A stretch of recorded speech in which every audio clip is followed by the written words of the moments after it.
It is referenced, Commissioners, in paragraph 8 of the section 27 Yes. by Adams, that he does also refer to, I opened 3 cases based on I came to Gauteng, went to Orlando, I opened 3 cases based on the 3 cases I opened in Cape Town, and I also opened a separate case at Langlagte police station. But that's the only reference I also Yes. have, as well as the minister's letter.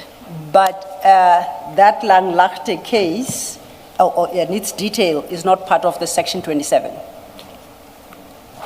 The paragraph 8 is just informing you what he did. No. Because we know the Langlagte case is about the acquisition of a forklift. Correct. Okay. Now, while we're there, before we go to the next issue, just casting my eye on this docket, it's got its own statement at 3497. It's also dated the 6th of January, 25, and commissioned by Mr. Rapesu at 3497. And at paragraph 3, he states, amongst the information, it was alleged that a forklift was procured by Division Crime Intelligence without proper procurement processes being followed. Then he says documentation in this regard is annexure FA1. You suggest the FA1 is the docket. And just flipping through it, it's all about procuring this forklift. My challenge is to bring it within the ambit of section 7(1)(a). This is a forklift. On the face of it, that cost, or forklifts, and it seems to relate to an acquisition of forklifts, I don't know how many, but for 708,000. Why would IDEC take the investigation into procurement of such? Is that not a matter best left to SAPS, and to the extent that that procurement is flawed, that a process be followed to overturn it?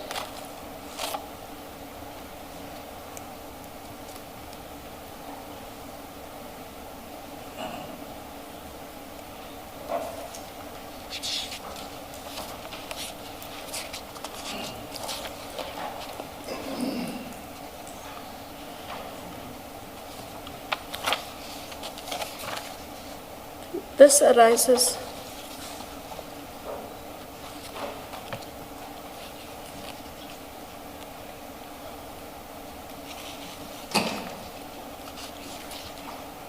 Yes, you are saying thank you. I think this arises from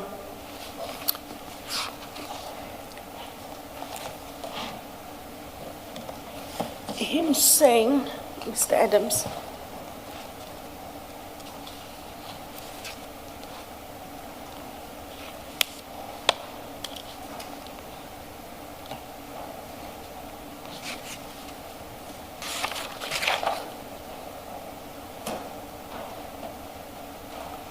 the siphoning of money from the secret fund account. If you look at the... Where does it state that? Sorry, Chair. No, like I said, I haven't had an opportunity to work through it. Paragraph 7 of Adams' section 27 referral talks to the siphoning of funds from the secret service account, a secret fund account. Of the referral, okay. Of the referral. Yes. And when you look at page 3504, Commissioners, yes, with that. for paragraph 5, the supplier unknown to me was paid a deposit securing the delivery of a new forklift. On numerous inquiries, promises were made that the delivery of the procured forklift would be delivered to fleet. Till date, no forklift was received by vehicle management, which was paid for by the use of the secret funds. And further investigation into the matter in order to recover the monies paid. So that is the only place I can find reference to what is said in paragraph 3 on 3497. Yes. Read with paragraph 7 of the section 27 referral, and then that paragraph I read on 3504, and that it was looked at because of the use or alleged siphoning of money from the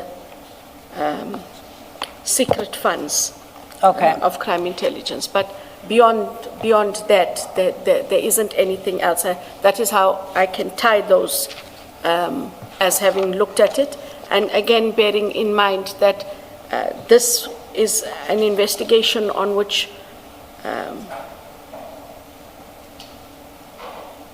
no decision has been made yet to prosecute. So it does not mean that anyone, when they are done, will be prosecuted for this, because also from just a reading of it, it is somewhat of a challenge to determine who in fact ought to be held accountable, if at all, for the use of the funds. Okay. I'm not sure that we can confidently say or accept what you're saying. I mean, we've seen what happened with the Mokwele matter, which you have considered. The facts are very poor for the issuing of a warrant, for an investigation, let alone for a prosecution, an ongoing prosecution. So that should be our point of reference, the Mokwele matter. This seems, from what you're saying, may well be one of those cases where charges were going to be preferred. An investigation certainly is happening. Charges were going to be preferred. It would end up in court when, in fact, on the face of it, it shouldn't have happened. And it happens because of other reasons that have nothing to do with the merits or the strength of the case. It's an observation that I want to make in the light of you saying, well, maybe nothing would have come of it. And I'm saying, well, the Mokwele matter teaches us that, well, something can be made out of nothing by IDEC, as it happened in Mokwele. I hear you, Chair. Thank you. And then to consider our paragraph 4 in the referral, you recall Mr. Adams' suspicion. I suspect that General Khumalo and some other officers in crime intelligence, including Madondo and Lushaba, were manipulating procurement processes and processes to a point. I want us to stop at procurement processes, because this would be one such. When I look at the docket, starting at page 3505, that's the information note for an application for approval, procurement of vehicles, Secret Service Account, Division Crime Intelligence. 3505. If we go to 3510, this would seem to have been signed in February 2023. So that is the information note. Just flipping through it, even before I apply my mind to its content, if this is the basis for the fraud charge, I see at page 3509, it's signed by a colonel in the procurement management. It's then signed by finance and administration. At 3510, it's who recommends. At 3510, it's then signed by supply chain management, approved. Then at the bottom of 3510, it's signed by Major General CFO. There is NP Lushaba. After all those approvals and recommendations, he signs, and that's the end. I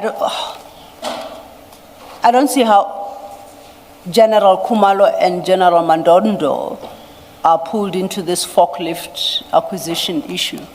And yet that is precisely the suspicion at paragraph 4 of the section 27 statement. You wouldn't know how. We see General Lushaba's signature as CFO. And that is to be expected. Yes, but I don't see anywhere where General Khumalo and General Madondo are pulled into this acquisition. Correct. As he said, he originally suspected, and you say investigations are underway around them as well.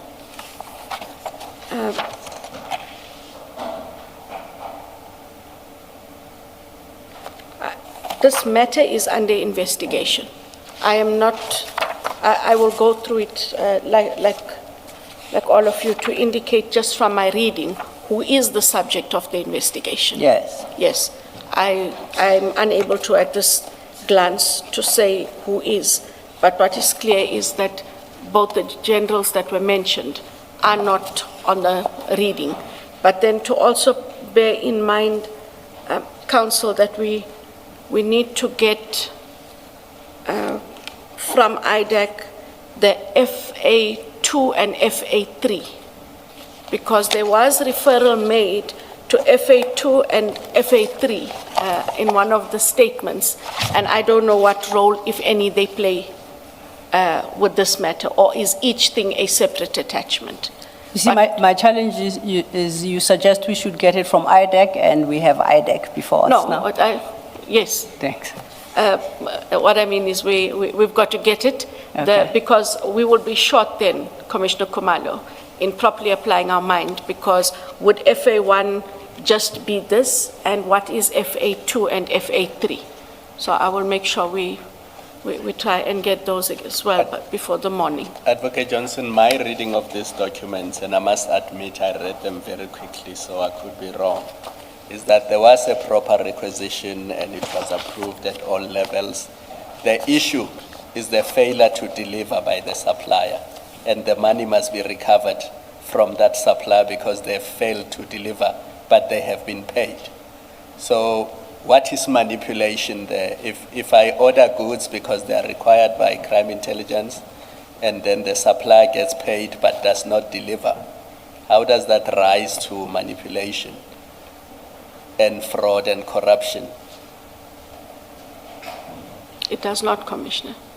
Just on those facts, I mean, we looked at 3504, where the person says, is the colonel, says, there was a requisition, I was the applicant on behalf of fleet management, I requested a forklift for the unit, an application was completed and submitted to procurement, the forklift was required to move and store accident damaged vehicles.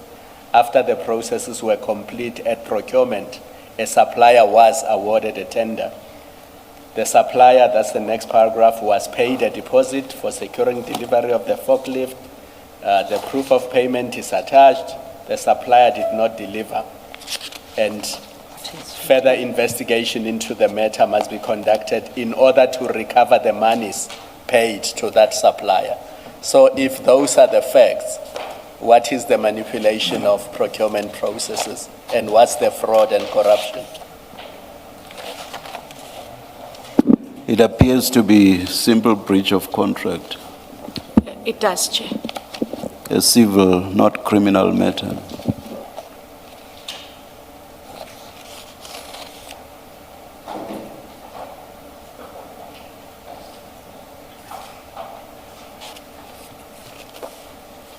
I take note, Chair. You agree with Chair, or you take note, which is which? At this part of the afternoon, I agree, Chair. Thank you.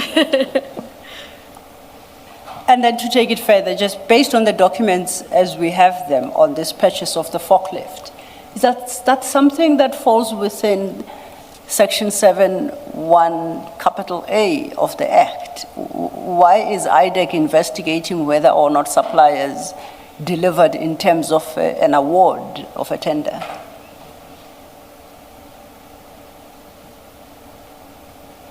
You did indicate that it's currently under investigation. My question is, ought that investigation even to have started?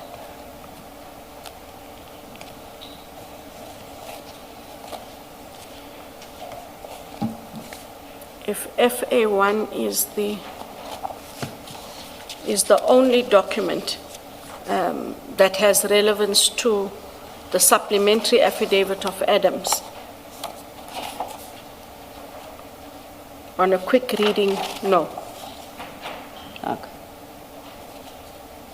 And then, of course, we reach this conclusion subject to what FA2 will tell us, correct?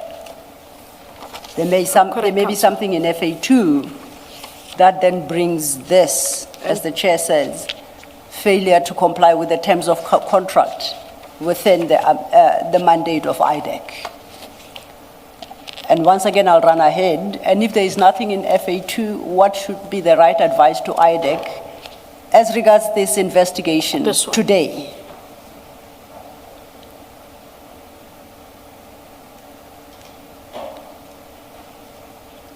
And of course, you're working with wisdom of hindsight, I take that. Yeah. Sorry, I just see that there is, if you'll, Chair, will you grant me a moment? I see that 3515 seems to be a statement by Fadil Adams Yes. under a Silverton case. If I would just be granted just a quick moment.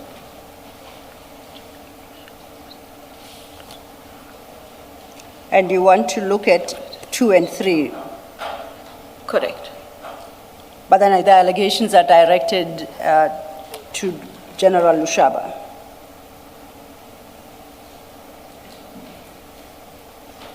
And his failure to Yes. take action against the contractor. That is correct. I just wanted to read it. Thank you. But that statement still doesn't bring us within Section 7. No. Yeah. As this investigation stands, no. So then my question was, let's assume an extra FA2 will do no better. With wisdom of hindsight, should IDEC today be pursuing this investigation? Is it authorized? This matter should be closed. But you did indicate that you referred to your sister agencies? Yes, what I'm saying is it gets closed in IDEC, Yes. but what should happen is it should go back to crime intelligence. It is their contract. It is non-compliance with something they wanted. It's like if I buy a fridge and it's not a fridge I like, I most certainly can't tell council, can you please just go get it changed for me or sorted out? It should go back there. Yes. But what does happen is it should go back there, and also to copy the CFO to indicate that there was non-compliance and monies need to be recovered. That is the dual referral that will happen, but it will be for crime intelligence to take action and to ensure the money is recovered. But why would you even refer if there's no crime? If there's a case of malperformance by a service provider, and that's all there is here, crime intelligence lost money because a service provider did not perform. What is there to refer by IDEC? It's like if subs ordered uniforms and there was positive malperformance by the supplier of the uniforms. That's an issue between subs and the uniform supplier. What is there for IDEC to refer?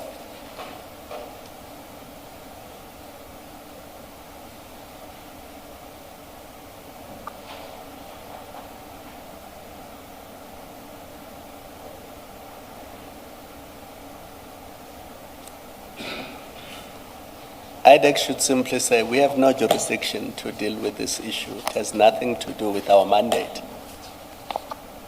Correct.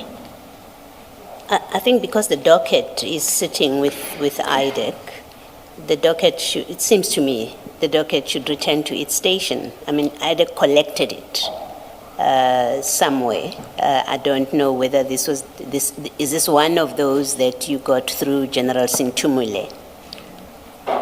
If it is, I would say that I speak under correction. I will just have to check if this was I one would of say them. it must return where it was taken, Yes. and they get to do with it what they Yes. want to do with it.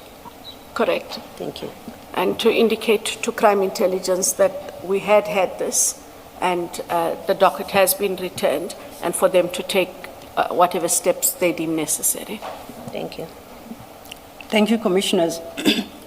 The last then statement taken by Investigator Rapesu on my record is at 3493. 34. 93.